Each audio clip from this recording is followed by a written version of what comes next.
Hi, everyone. This is Amy Major with Spirit Rescue Talk again.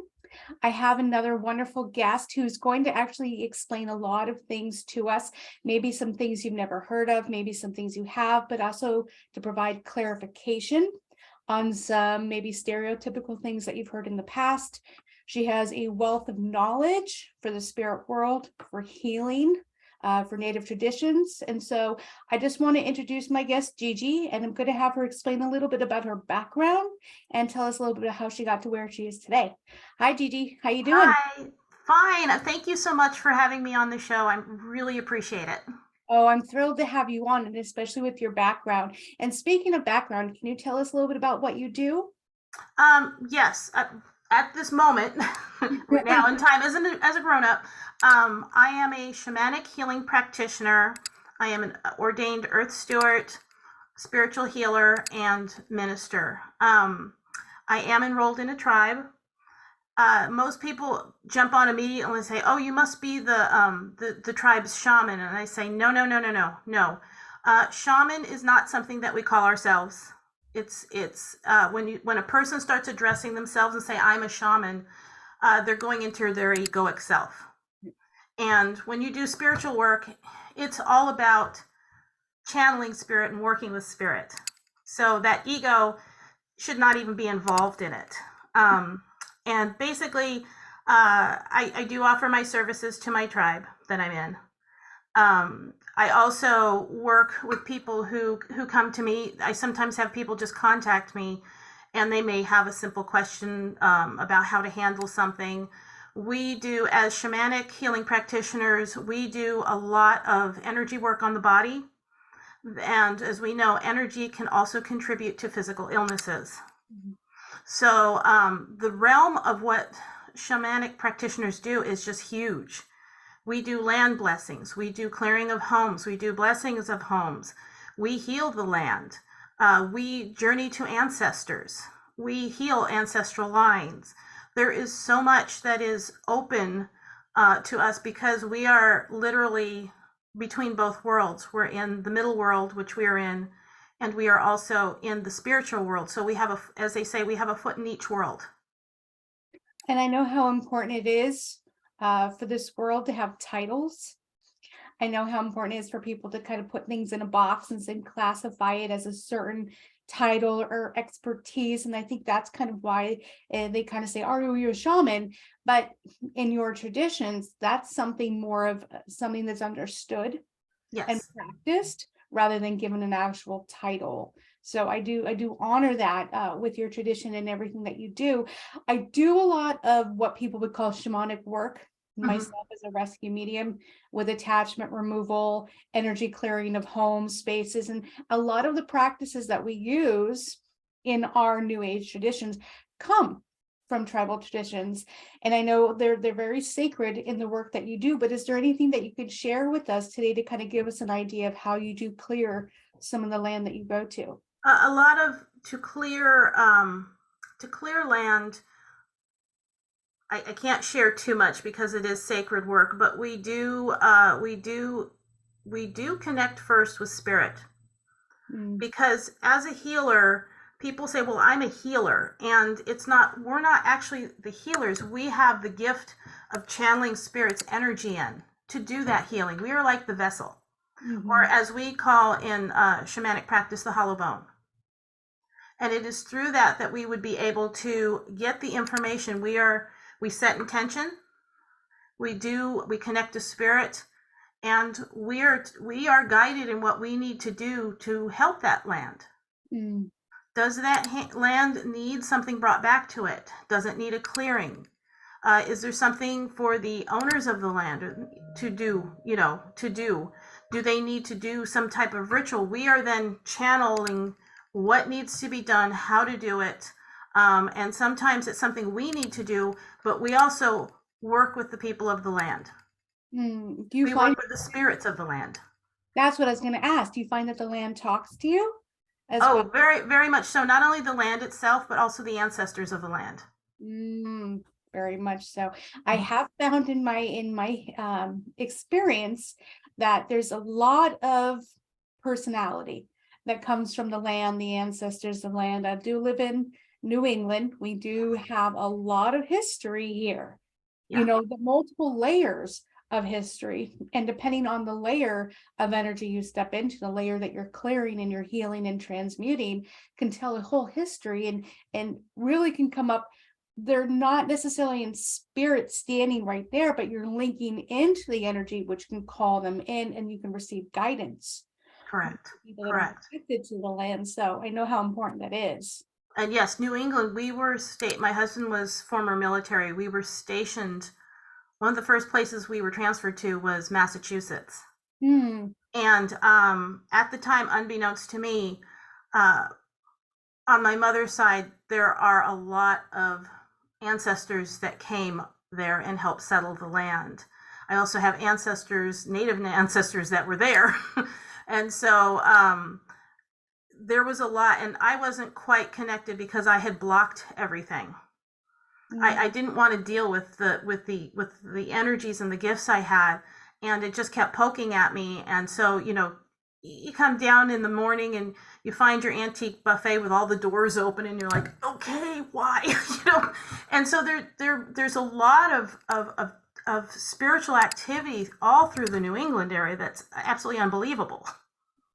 Yes.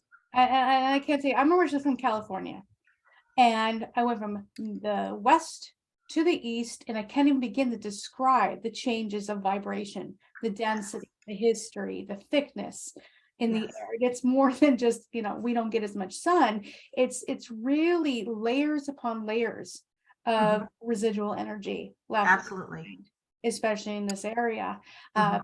But I'd really like to know, how did you get to where you are today? What's your history? Oh boy. Okay. So, and I'll make this kind of as in a nutshell as I can. Um, both sides of my family have gifts, Mhm.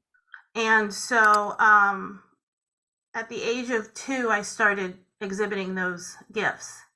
My aunt, who's now deceased, she actually was a shamanic healer, Yeah. and when I finally did the genealogy, and it was really hard to do the genealogy because my father was from a different country, I discovered that there was a generation going all the way back of female healers.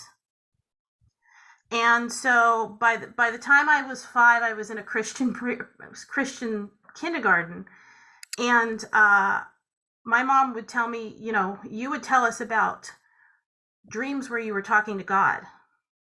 And so I guess I accidentally said something in the kindergarten to the teacher, and I got punished for it, which is Oh, kind of ironic. If I'm in a Christian school and I'm talking about God talking to me, why would I be punished? But I remember she would just punish me every time she'd get this kindergarten teacher. My parents got called in, and then my dad received a call from my aunt, and she said, you have to talk to her and tell her to stop talking. She just knew. So she knew, and nobody had told her, and she says, you have to tell her. She has to stop talking about this because people don't know how to handle it. And so I remember at the age of 5, my parents sitting down with me and telling me, you can't talk to other people about what you're seeing, about the visions you're getting, about the information you're getting. You can't do it yeah. because it's not safe for you. But you talk to us about it. And so my mother actually has stories of me getting up at night and telling her there's something in my room. Mm. And you never know. And I kind of remember, but I don't.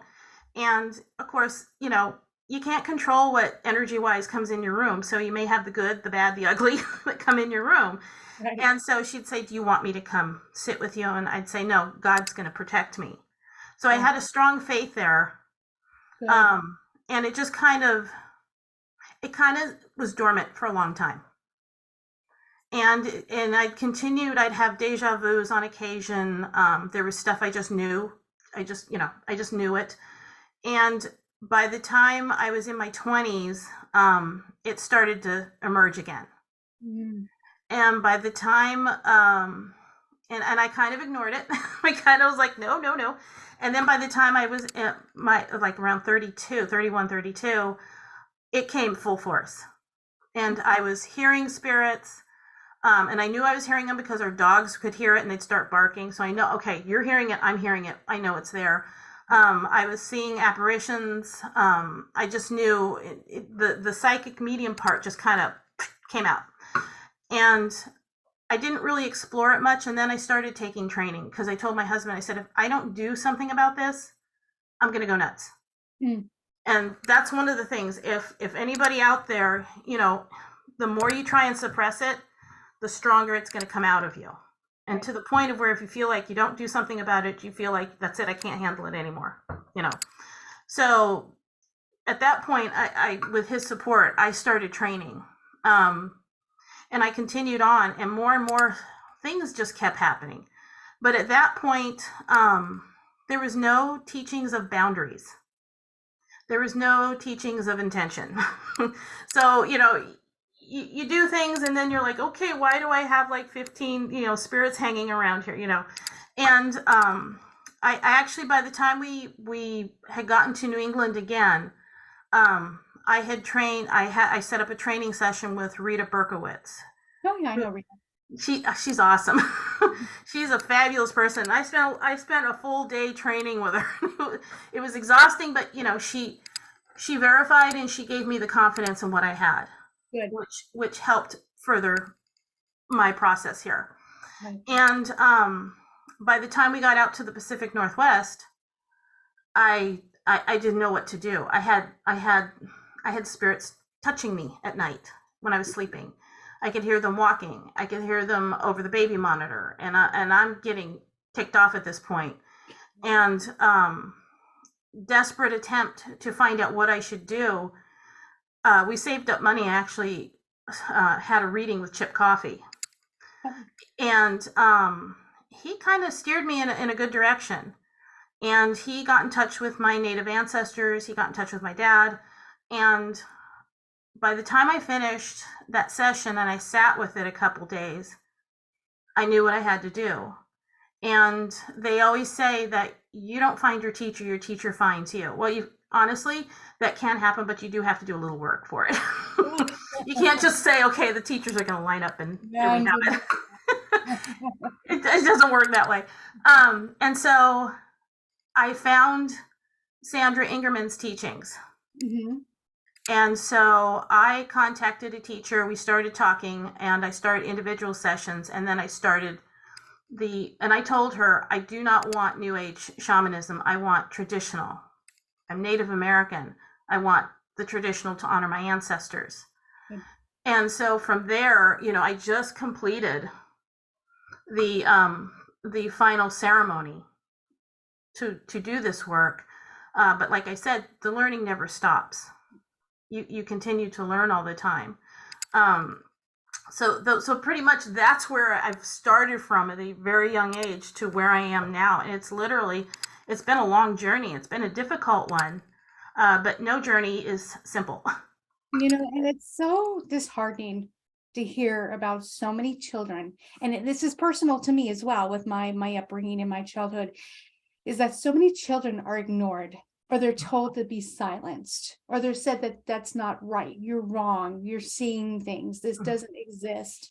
And all of these children are feeling very anxious. They don't have someone to talk to. They don't have someone to guide them through this, which is why, the film or the show Psychic Kids was so important for so many people to see, because these children need guidance. They need support. They need training. They need to be told that it's okay to begin with. But especially being in a church, when the church is like, oh, you can't talk about God, or you say you can't have a personal connection to God. You have to go through us to do it, which probably why I didn't grow up in churches. I kind of developed into spirituality in my early 20s instead. I was a little too stubborn for it.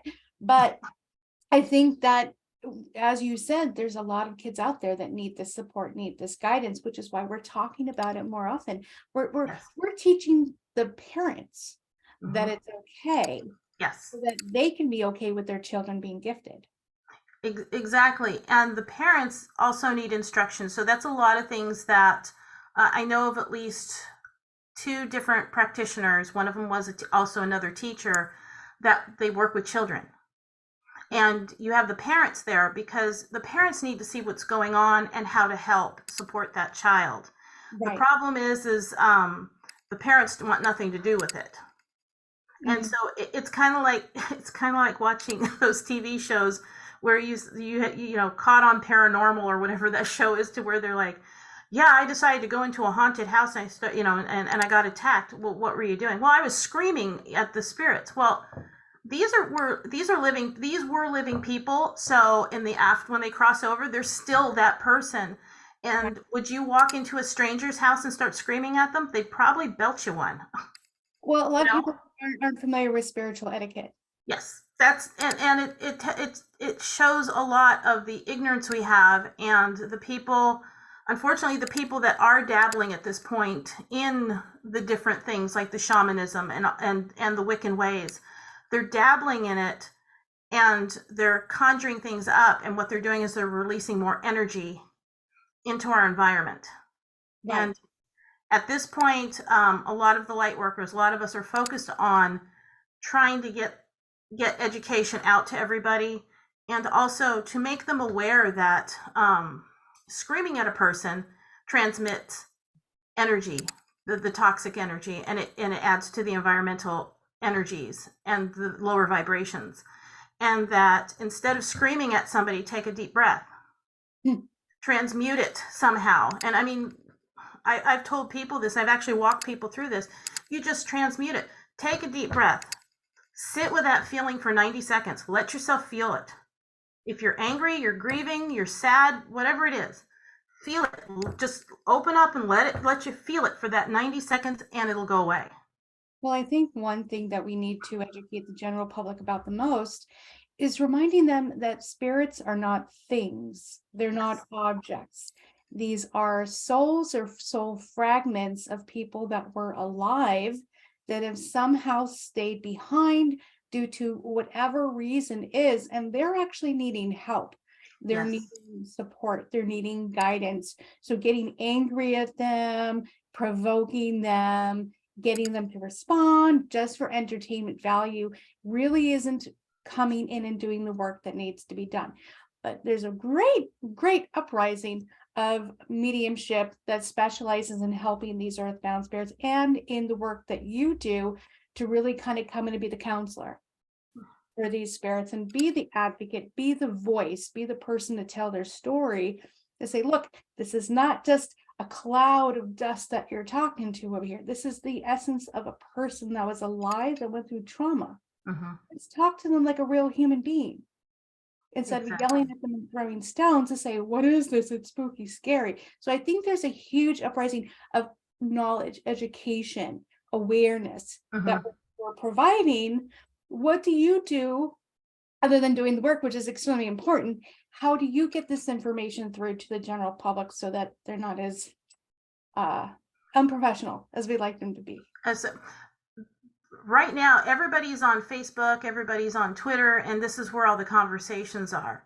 And so it's easy to just follow along, and then if something jumps out, then you address it in the most compassionate way you can, Right. to say this might not be a good idea. There was a woman on one of the chat rooms or one of the pages who took a picture, and she's like, I've got spirits in my apartment and I can't figure out why. And so I'm reading people's responses, and then I just looked at the picture and I said, what do you do when you come home? And she says, oh, she says I light I always light incense. She says there's this incense I absolutely love that relaxes me. And I said, well, what type of incense is it? She says, well, it's called black magic. And I thought, okay. So I said, it's a suggestion. I said, but that is a lower vibrational incense you're burning there. And I said, you're going to, like attracts like. So if you're drawing something, you're burning something or doing something that deals with black magic, which is associated with more darker things, I said, you're going to draw in the darker things. I said, my suggestion would be, there's wonderful natural things. Burn some lavender oil. I said, it's really relaxing. I said, there's singing bowls music. There's all kinds of meditative music to just sit and relax. I said my suggestion is you not use the black magic incense anymore. Well, yeah, people need to realize it's more than just a scent. There's an Yes, intention inside that candle. exactly. So you're burning it, you're sending that intention throughout your space, creating particles of energy to absorb in more of that lower frequency energy. So you just become a magnet for it.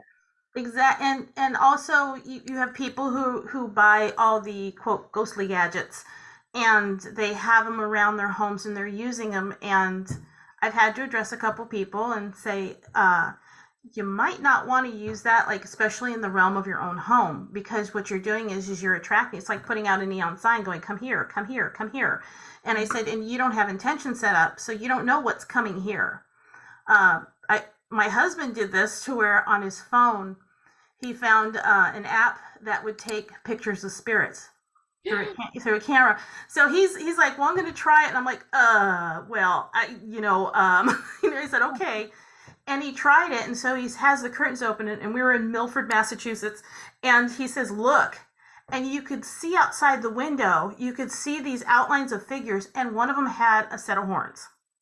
Oh, And I said, get the app off the phone now. right. Don't use it ever again. I said, I can't handle this. And this is right after I'd had training with Rita. And for 2 weeks, the house felt crowded. And when I go up and down the stairs, I could hear somebody walking behind me. The stairs would creak behind me. And of course, I'm trying not to freak out, but it happens. And I actually had to wait the 2 weeks, and I knew to cleanse, which I did do, but at the time I still didn't have all my information and training. So I was doing the best I could.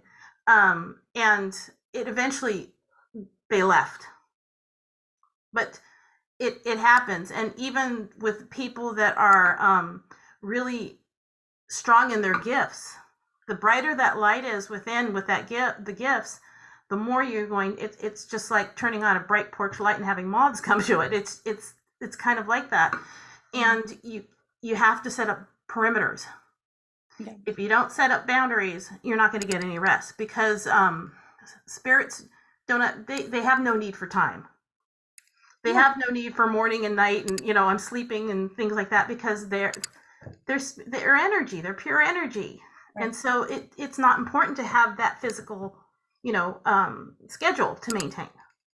And so I tell people, if you do not set your boundaries, you will not be sleeping, because they'll come poke at you in the middle of the night. Well, I think you just hit the nail on the head. So many people are bringing in, they're attracting all of this spiritual activity, not just spirits, but other things that aren't human, into their environment, and that they don't know boundaries, they don't know protection, they don't know clearing elements or techniques in order to clear this energy off of you. So they're being swarmed by all of this energy. And then, of course, you have a lot of this information that's online. You have a lot of paranormal shows that they're watching, they're absorbing that energy. People need to be aware that they can attract spirits through their television, through the electromagnetic energy. You can attract it through your computer, through your phone, through your email, you name it. There's so many ways that people are actually attracting all these earthbound spirits and entities that they're not aware of. Next thing they know, they're like, why do I hear voices? Yes. Well, maybe something's going on that you need to be aware of. So I think this proactive advice, protection, awareness is really needed, especially not just in the paranormal communities, but in regular communities of people that are just dabbling, just trying to figure this out, or just happen to be driving by a cemetery and start taking pictures of these beautiful headstones. Next thing they know, they've got 30 spirits stepping inside them. Like, why do I feel so? Exactly. And I tell people, if you have sage is a beautiful way of clearing the energies from the room. And so I had another person who contacted me, and they said, well, I'm clearing it with sage. I've got sage burning. I'm going from room to room, but nothing's happening. And so I said to the person, are your windows open? Well, no. Okay, well, so if the sage takes that energy, but it has to have an out. So basically all you're doing is swirling it around the room.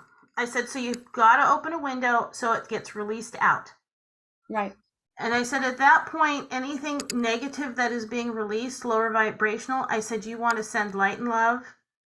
And I said, if you can't think to yourself light and love, or you can't feel it, I said, you need to come up with a visual. And usually, like when we do transmutation, and that's even with the feelings that are sitting in you and you want to release it.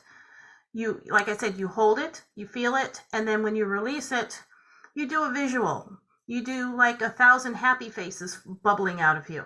They get released, and that actually changes that energy, so we're not toxifying our environment, because we've got so much anger now Right. with everything that's been going on the last, gosh, almost 5-10 years, it seems like, especially recently, that there's just a lot of anger in it, and it's just everywhere. You can feel it. Yeah. Well, I wanted to kind of be clear with people that are watching. Smudging, burning incense, doing any type of transmutation of energy, using tools is a really great way to neutralize, transmute energy that's in a space. It doesn't necessarily get rid of spirits and entities.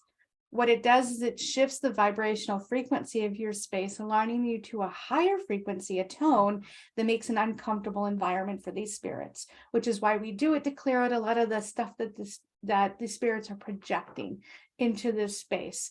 But I don't want people thinking, oh, I'm just going to smudge my home. Yeah. You have to have intention set. Nothing works without intention. Right. No intention set, nothing's going to happen. So do you have any interesting stories to tell us that Oh gosh, I got what kind of stories would you like? Because I've got a ton of them.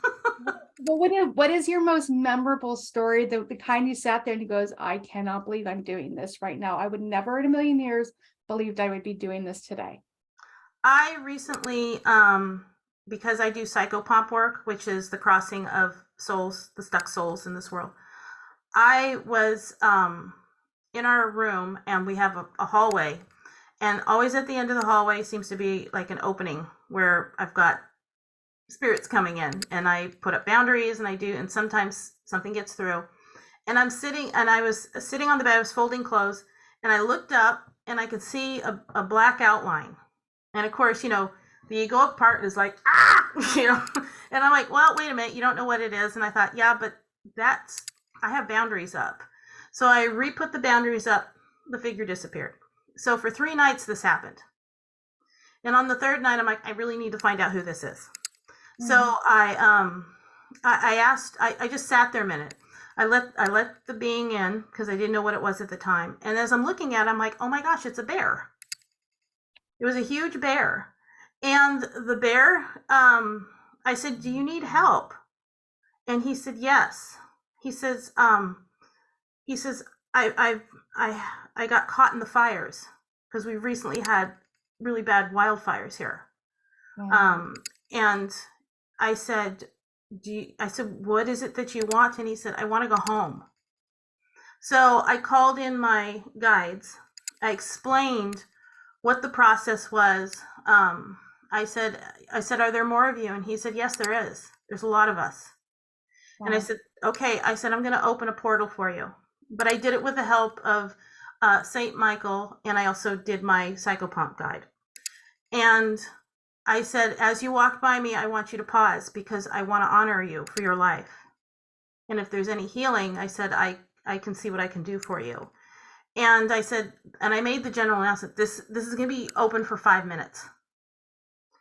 And I could see, as soon as the bear walked by and I could see the guides talking to him, and he just disappeared through the portal. There came a rush of animals, literally. The first thing that I usually have around me is a yellow hummingbird, which has many meanings, but one of them is healing, the healer.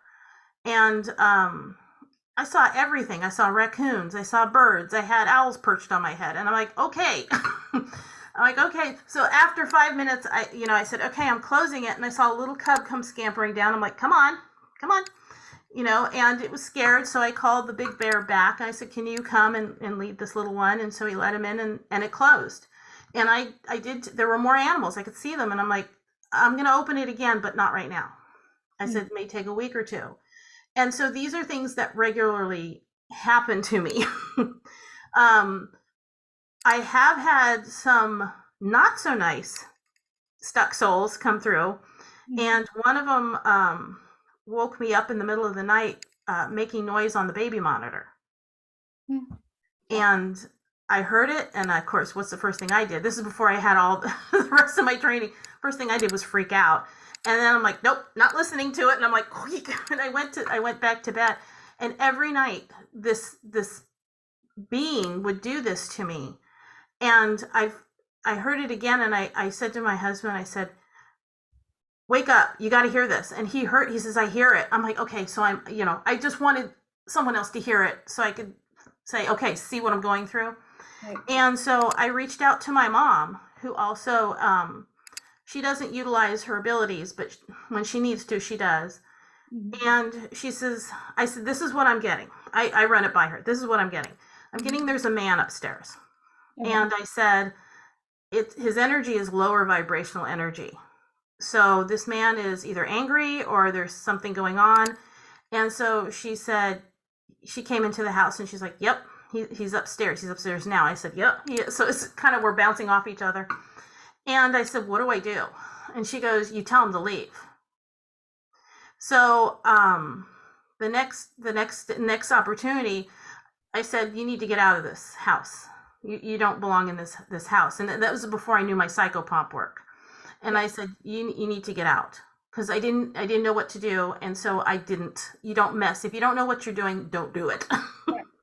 Sure. And he left, and but he came back again, and I said, no, my house, you leave. And he said, he I'm not, well, he didn't say, it wasn't very nice what he said. It was Mm. more of a swear. He swore at me. Right. And at that point, my intuition kicked in, and I called on Saint Michael, and I said, this man needs healing. This man is angry. He's hurt. I said, he needs the guidance, and I can't provide him with it, but you can. And I was able to see the whole thing interaction take place, and he left. Good. And you can tell when they leave and when they've passed, because the energy gets really calm. Yes. Yeah, yeah. Yeah. There's tons of stories I have like this that I'm like, Well, I'd love to tap into a little bit more of the totem animals. It sounds like you've had a lot of work with the totems. In a lot of the development that I did many, many years ago now. Uh, most of my development was working with spirit guides, and a lot of the guides I worked with were totem animals. I didn't know anything about that really, but I had a really great teacher who had a Native American background, really taught me a lot about my totems. I actually had my power animal come through to me when I was 9 years old, walking with me outside all the time. So as soon as they started going to power animals, I'm like, oh, I know exactly what it is. exactly. It's been with me my whole life. It kind of tells me about the work that I'm here to do, my contracts, my purpose. But then I have other animals that were coming and working with me. I've got my three ones that work with me. My Black Panther, Hmm. was with me my whole life as my power animal. I have the owl, and then I have the elephant that work with me. And then I have I have a turtle, sea turtle, Yeah. that's coming and working a lot with me too. A Hmm. lot of people don't know what that means. So can you give a little bit of a not necessarily history, but just a little bit of a background on totems and power animals and how we can work with them? We call them power animals because the power animal is, yes, it's with you at birth. There are times when trauma will cause it to leave, and that's where we come in, where we go and we find the power animal. You can have new power animals come in and go because they're there for a certain purpose of your life. They're there for guidance. They're there for protection.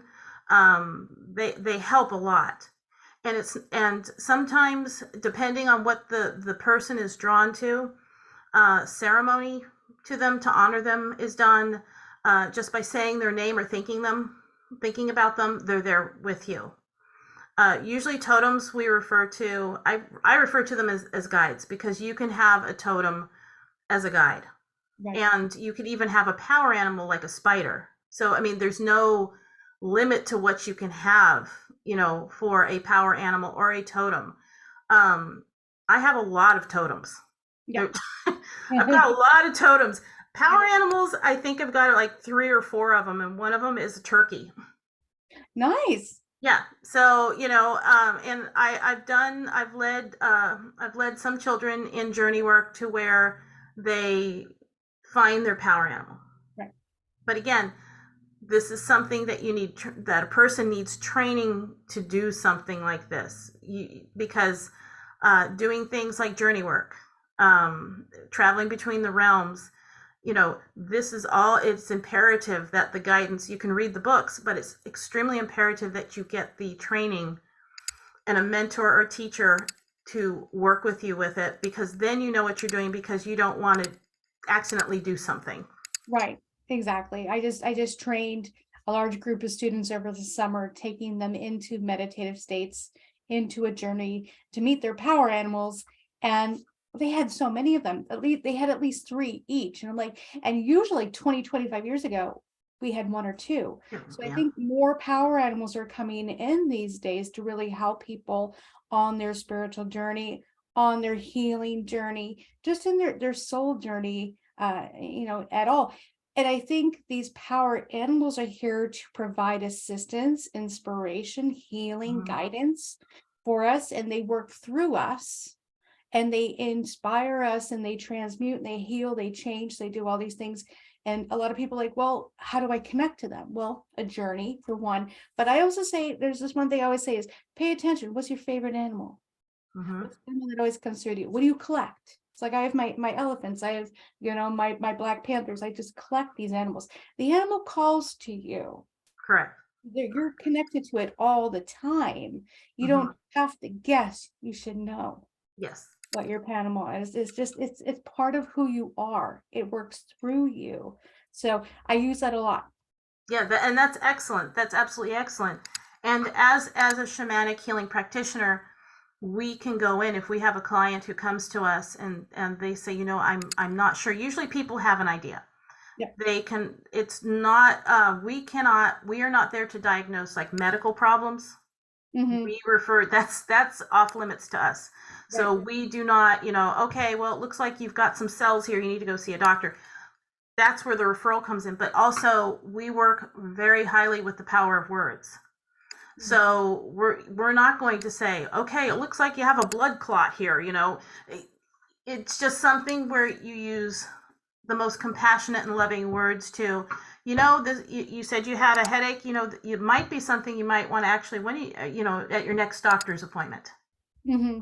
So some people have the idea that we are like medical doctors, and it's like, no, but what we do is the energy that comes to people can affect you. And I've had to explain it to groups, a couple people actually, that if you get a stress headache, it's the energy of stress that is giving you a physical symptom.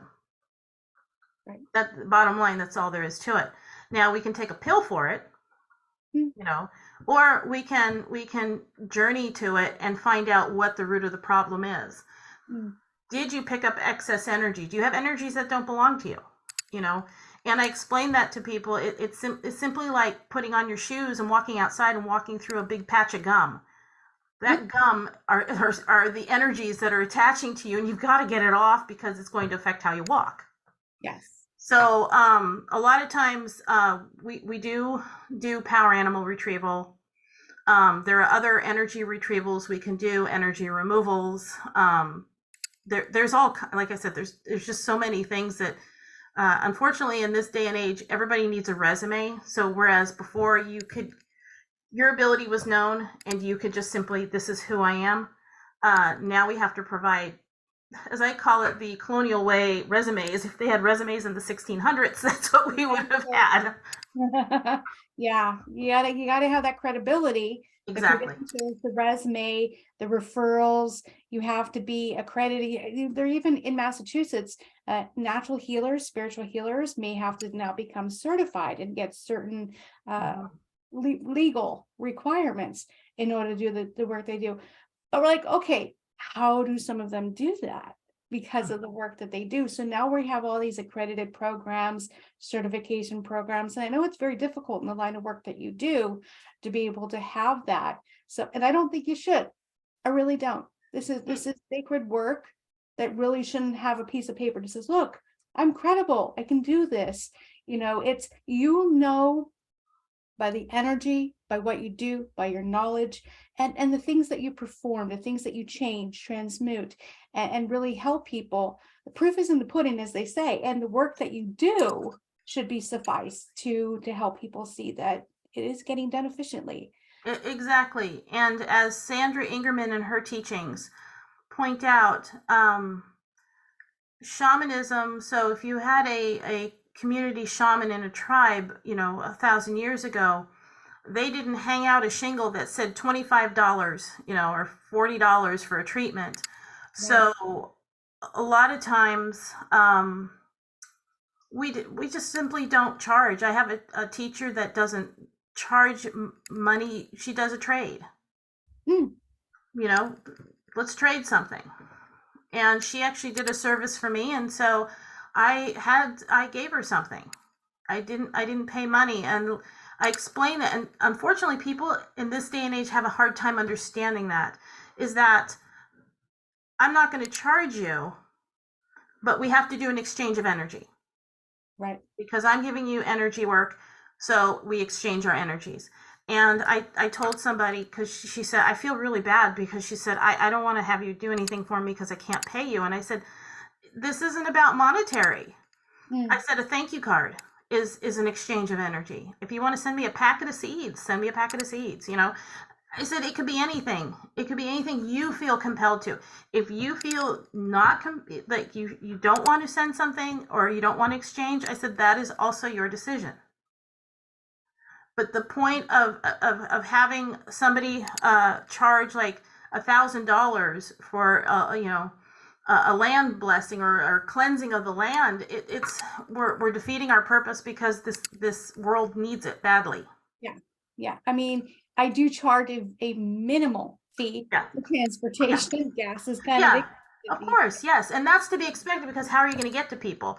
days. And that's what the object is. If a person does charge, they usually keep it to the lower end because this is about getting the work done and helping nature, helping Mother Earth, helping people, helping spirits.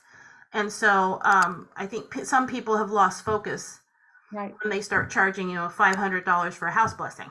It, Right. it, it just kind of, you're kind of defeating the purpose. You must be very busy then. Um, no, because I'm actually starting out. I mean, I've been doing things a long time for free, and I have, like I said, I have some people contact me, and I do just tell them what I receive, what I'm channeling through spirit. This is what I'm telling you, what I'm receiving. You know, it's your free will to choose to accept it or not. And I've had a couple people contact me a couple times thanking me. Payment enough for me. Yeah, exactly. Gratitude. Yes, I think a wonderful it's thing. it's an honor to be on this path. Oh, very much so. Yes, it's an honor. It's a blessing to be on this path. This is the path I'm supposed to be on because once I started on this particular path and I knew what I needed to do, all activity of waking me up in the middle of the night and everything has ceased. I've had nothing else happen. A lot of people are going to be in the position where you were years ago, Mm-hmm. where they're fighting it and they can't fight it any longer. They're really feeling the urge to develop and train and work. What suggestions do you have for them? How can they get started or find the resources they're looking for to get started? First thing I'm going to tell everybody is do not react out of emotion and panic because usually the first thing you find is not going to be the thing that's going to work for you. And I've had that happen to where in California, when we were stationed in California, I was desperate. And so I found somebody at a class who said she could train me, and it ended up she was not training me. She left me unprotected, and it was a disaster. And it actually put me off and increased my fear of everything. Hmm. So a lot of times we have to do our research. We have to go by word of mouth.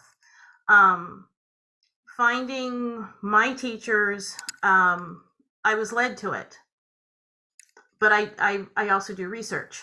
So I wanted to find somebody local. I wanted to find somebody that was, really knew their stuff. Because if you post it on, sometimes if you post it on Facebook, and I did on a page where I said I'm looking for a teacher, I had all kinds of people, oh, I can feel your pain, you need to, and it's like, well, wait a minute, who are you? Do you have a page? Do you have, and at that point you do at that time have to say, do you have credentials? Because training is not cheap. No. It's not cheap. But it's also not, depending on who you get, but you also want to make sure that you're getting what you need, because what you're doing is you're feeding your soul. Mm-hmm. And you are putting your soul back on that path. And to be careful, like in the Facebook groups, be very careful. Be careful of what you say, because you'll have people that jump on you. You'll have people that contact you for things, and it's one of those. I hate to use the word, but there are a lot of shysters out there, and we have to be very careful with who we're talking to and who we're sharing our emotions with. When I graduated, we went through the graduation ceremony, and it was beautiful. I was in my full regalia, my Native American regalia, and in one of the shamanic groups, I posted my picture because I knew it was a supportive group, and I got a lot of support. I had a couple people contact me and say, this is what I'm doing. And then I did it in a women's group, because I was just so happy to do this.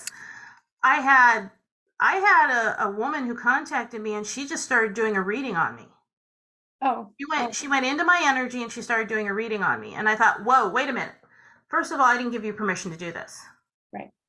And I could tell, and then she started hinting that she said, I need further training. And I'm like, nope. And so I had to block her. Right. And so these are the things we need to be careful of. There are a lot of good online schools. Like I said, I'm trained through the Sandra Ingerman teachings. Mm-hmm. She is known worldwide. She has teachers all over the world. Mm. And her website has listings of teachers, practitioners. Right. They have reference books. She's got a lot going on. And she does more of the traditional. So the question of whatever the person is interested in is, what is it you're interested in? Where do you want to go on this path? And it's not something to where sometimes people just know, and sometimes it takes a couple of meditation sessions to actually just sit and clear your mind and see what comes to you. Yeah, I'm a big believer that spirit will take you where you need to go. Mm-hmm. They'll show you who you need to talk to. They'll send you all the breadcrumbs that leads you exactly where you're supposed to be. All you really need to do is follow it. Listen, pay attention to what's coming for you. Join like-minded groups. Listen to what everybody's saying. Listen to where they've gone to, what they've read, what they've studied. Feel it out. Feel out the teacher. Don't necessarily connect to them, but feel them out. See, now go to your guide. And I say that every single time. Go to your team. Mm-hmm. Ask your team, is this the right teacher for me? Because they might be the most well-known person in the whole world teaching it. They may not be right for you.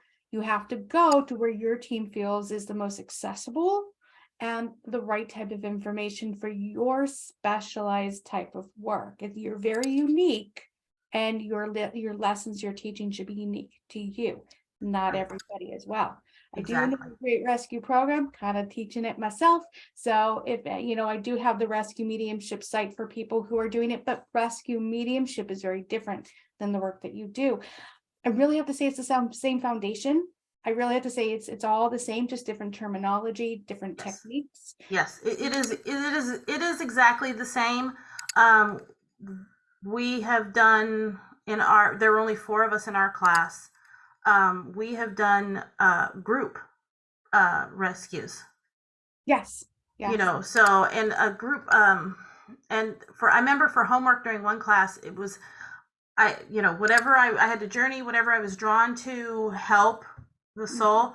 And so, of course, I'm trying to think, and I'm like, where is a building I know that needs help? And of course, the first thing I think about is the Lizzie Borden house because we had visited it. So I contacted my teacher. I'm like, I don't know if I can do this, and I got, no, don't do it. That's going to require more than one shaman to do that. And Well, so, there's no residual energy anyway. There's no spirits there. yeah, and the thing is at that point, if I had gone ahead and didn't listen to my teacher, that would be my ego saying, oh yeah, I can do it. I know what I'm doing, you know. But there are things that we cannot do by ourselves. And we have to, one of the things as humans we need to do is learn to ask for help. Mm. And one of the things I've also learned is, let's say I do a healing or I do something and I've got residual energy and I can't get rid of it. I know I can ask another shamanic healing practitioner to help me. Right. Community. And Very important. yeah, and it's very important. And to do the work that you do, to do the work that I'm doing, it has to be with the release of ego. Yes. If your ego's involved in it, it's not, unfortunately, I don't even like saying it, but it's kind of harsh to say it, but it's not true work then. It has to be with the release of ego, because ego is the one that wants the credit for it. Well, release negative ego. There's a positive ego, such as pride, Yes. accomplishment. There are things that are really good when it comes to ego. This is negative ego. Yes, this is yes, exactly. This is the negative ego we're talking about, because we do need our ego to survive. It is imperative to have that ego. And a lot of times it's just simply sitting down in meditative state and addressing the ego. Right. You know, just acknowledging, I know you're there. I'd appreciate if you'd stop chattering, because I'm trying to do this work and I want to experience this. Right. Well, we also know that ego is just a projection of a wound. So you see the ego, and I try not to see, oh my God, that person's so egotistical. I look at a wounded person. So, okay, they have an ego because they're holding a wound, and this is just them overcompensating for a wound that they're holding. So I kind of go into root cause and find out what's really going on. What is it that they really need for that? I mean, I did my own ego work for many, many years. It's hard, isn't it? Came into it. It was all over the place. And people are like, you have an ego. I'm like, no, I don't. You can't see it when you're holding it. So I don't judge people because they have an ego. They cannot see it the way that other people can. And that's another thing. Don't judge. Don't judge people based on something you feel is wrong about them, because you don't know what their story is. You don't know where they've been. You don't know what they've gone through and what lessons they're trying to learn. That's where we step out of. And a lot of the rescue work we do, we get zero judgment involved with everything that we do. We come with open heart, open mind. We're like, yep, you got some things going on. I love you anyway. I found the second course of my training was working on ourselves and our egos. And it was one of the most difficult things and most painful things to do for me, was to do it. But I felt like a better person when I finished. Yeah, we do. I just felt free, and to be able to know how to release it before you start your work is just absolutely amazing, of how it enhances the quality of what you're doing. And that's another thing to kind of remind people, healing isn't a fun experience. People are like, oh, I want to be healed. I'm like, watch what you're asking for. Healing can be hard to go through, all those emotions, all those things to the surface, everything of really addressing your shadows and your pain and your suffering and all the karma you brought in with you. Are you really ready? You got to have armor in when you're doing this type of healing work, which is why healers are also protectors and guardians and teachers and counselors, because of all the work that's all incorporated in the healing work we do. So I commend you. I think it's amazing, amazing work that you're doing. You are a gift to this world. Oh, thank you. Other people. So how can people connect to you if they really want to talk to you more about your services? I'm on Facebook under GiGi, first name GiGi, last name Dan, D-A-N. I'm the only and it's capital G, small I, capital G, small I. And then Dan, capital D, small a, small n. Well, I will have it posted for sure so people can connect to you. And please feel free to join our indirect rescue circle. We do it once a month where we really kind of connect as a group community. Oh, okay. These spirits transition as well. I love to have other cultures, other techniques, other people coming in. I'm training people all around the world and finding out different cultures have different techniques, and they're so useful. And I'm so grateful to have that knowledge and experience coming into the group. It's just a really great group to have, and I'm so grateful to have you Mhm. on the show and connecting. And if you do feel like you want to connect to GiGi, please reach out. I will have her link here on the show. And please feel free to ask any questions, post any comments that you have. So again, thank you for being a Thank guest. you so much. And like I said, it's an honor. It's an honor to meet you. It's an Thank you. honor to have this wonderful conversation with you, and it's an honor to share with you, because the work that you do is so vital and so needed on this earth. It's I agree. extremely important. I agree. I think it's an amazing, amazing job, and I couldn't ask for anything more. So, and thank you so much for everyone for watching, and hopefully I'll see you again soon. Have a great day.